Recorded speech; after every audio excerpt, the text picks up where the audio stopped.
Greetings everybody, Dan Goodwin here, God's Final Jubilee Ministries. You can find me at godsfinaljubilee.com. My books and DVDs and whatnot are there. Something very exciting for you tonight going on in the world, going on here in America. I say exciting, something pretty shocking, pretty alarming, I should say. You may have read the news report about Apple. The Apple company, as well as YouTube and Facebook and others, are censoring what they call hate speech.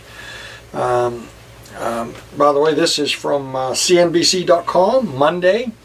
What is the date today? This is August the 6th, I think. Let me see. Yeah, August the 6th. The story came out today. In fact, it happened today that Facebook and YouTube and others and Apple company have all censored Alex Jones, his programs. Now you're saying, oh, wait a minute, you know, that's okay. He's really not my kind of guy, and I'm not worried. I don't watch him anyway. And well, you know what? That's not what this is about. This isn't about censorship. Isn't about somebody you like getting booted off. Censorship is about interfering with free speech, and that ought to alarm every one of us. Now, Alex Jones has been censored. Who's it going to be tomorrow? And by the way, what is hate speech? I don't believe that Alex Jones has condoned or suggested anybody hurt anybody. Now, I'm not a big follower of Alex. I've watched a few of his things. I don't watch much, but I've never heard him incite riots or like CNN's doing. I haven't heard him call for somebody to be killed like I've heard on many of the news outlets, and even some of our politicians and Hollywood actors. They haven't been censored. That woman on The View, I haven't heard, she hasn't been censored. Isn't this shocking? So what is hate speech? Hate speech is something that goes against your platform and what you want.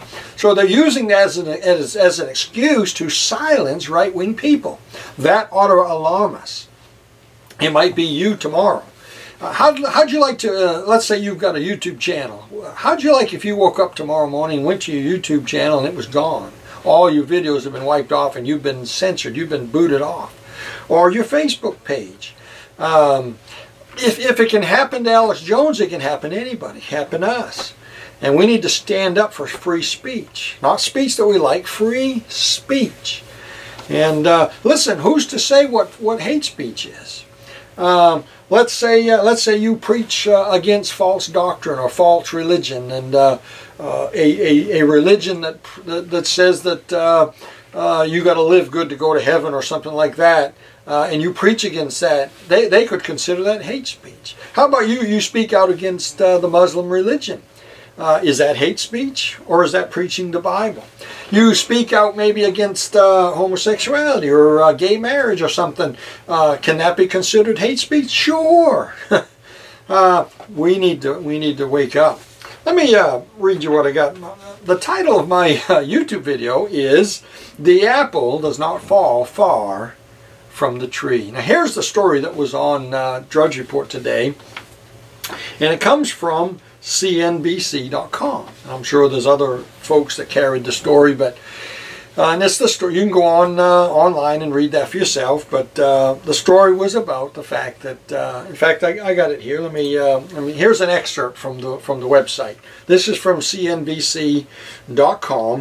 / Apple pulls Alex Jones. You could Google that and find it. But Facebook, Apple, and YouTube remove pages and podcasts from Alex Jones for hate speech, as they call it. Policy violations. Apple confirmed on Monday, that's today, the August 6th, that it had removed 5 out of 6 podcasts, including the Alex Jones Show. Facebook has also removed 4 pages that belong to Alex Jones. YouTube followed suit later, I understand, within an hour.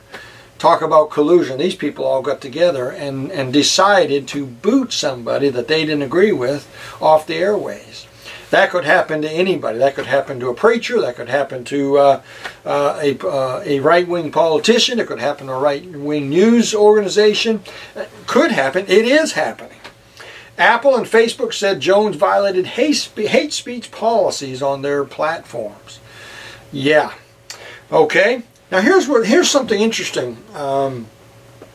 Last week, I think Friday, Apple, the Apple company that we're talking about here, Apple just rolled over the $1 trillion mark. They're in the stock market. The Apple went up quite a few dollars. It's up over $200 a share now.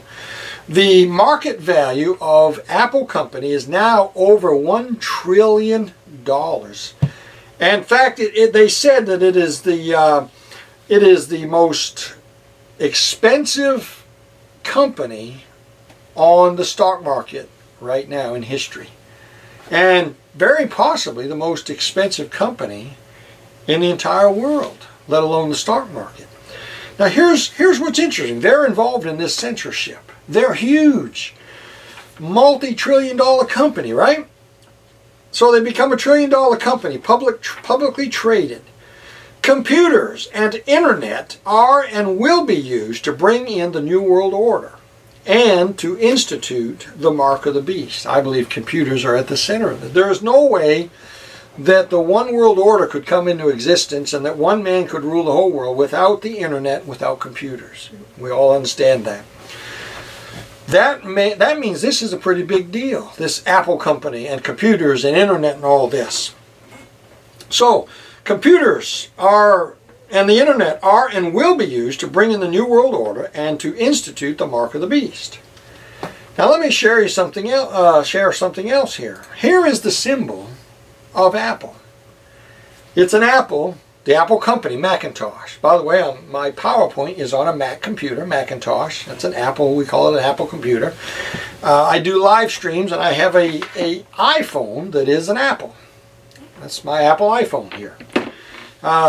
So the Apple iPhone is being used all over the world for live streaming and for connecting people. The computers are doing that. Here's the symbol of Apple, the Macintosh company. Why did they choose that? Now I realize in the Garden of Eden, and let me read that for you. In Genesis chapter 3, the serpent was more subtle than any beast of the field which the Lord God had made. And he said unto the woman, Yea, hath God said, Ye shall not eat of every tree in the garden? And the woman said unto the serpent, We may eat of the fruit of the trees of the garden, but of the fruit of the tree which is in the midst of the garden, God hath said, Ye shall not eat of it, neither shall ye touch it, lest ye die. There was one fruit tree in the garden. God said, no, don't touch that one. Don't eat of that tree. We don't know if it was an apple tree. It is assumed by everybody worldwide. Everybody always thinks it was an apple. We don't know that. But let's for right now, let's not worry about that. We got the apple up here. It's the widely understood symbol of the sin and the rebellion that took place in the Garden of Eden that we're reading about in Genesis 3.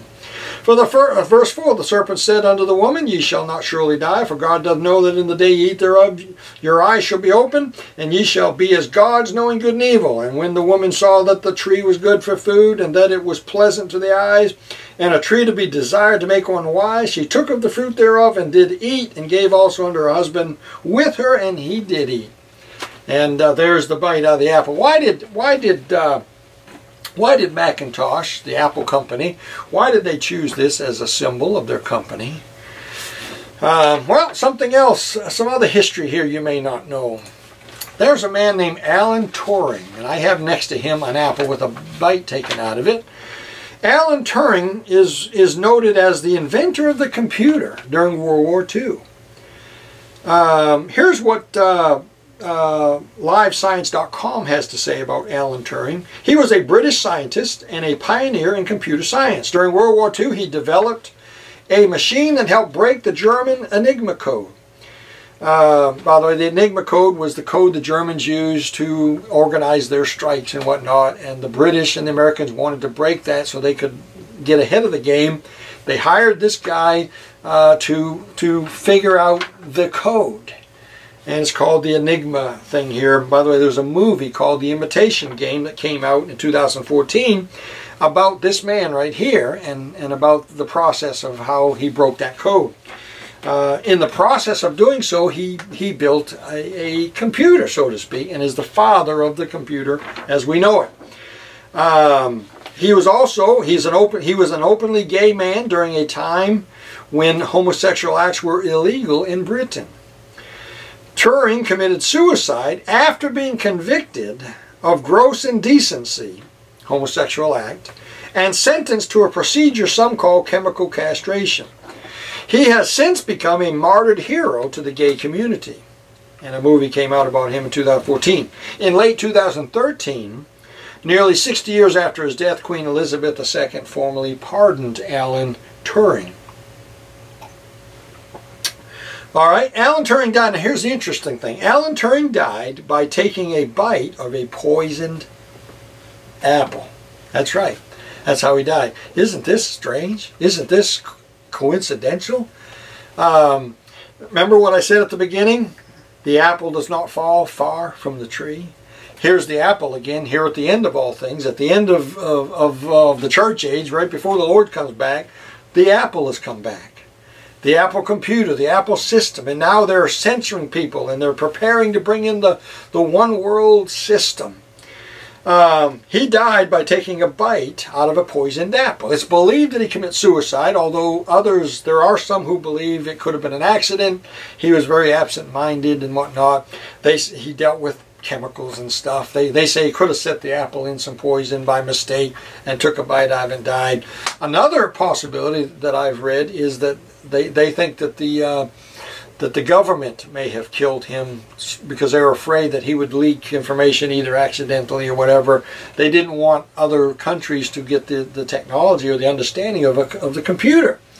And hey, that doesn't sound so far-fetched anymore, does it? With what's going on here in America and all this stuff that went on with the deep state trying to destroy Donald Trump. Just look at the Clinton regime and all the dead bodies piling up there, right? That silence people. So he died taking a bite of a poisoned apple. This is interesting. He died in 1954 on June 7th. What's the significance of June 7th? 13 years later, that number 13 is interesting. 13 years later, June 7th, Israel would take Jerusalem back in the Six-Day War. That's interesting.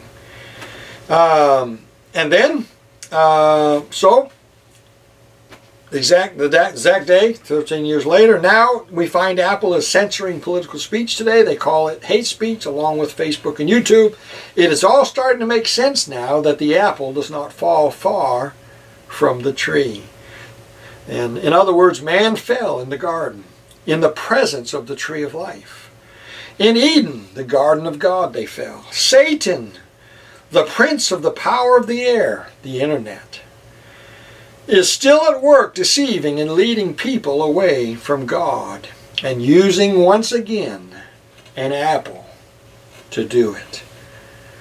You're listening to God's Final Jubilee program. I'm your host, Evangelist Dan Goodwin. Find us at godsfinaljubilee.com, and I just X'd it out there. Here we go. Find it at godsfinaljubilee.com, and you can find our books and DVDs there.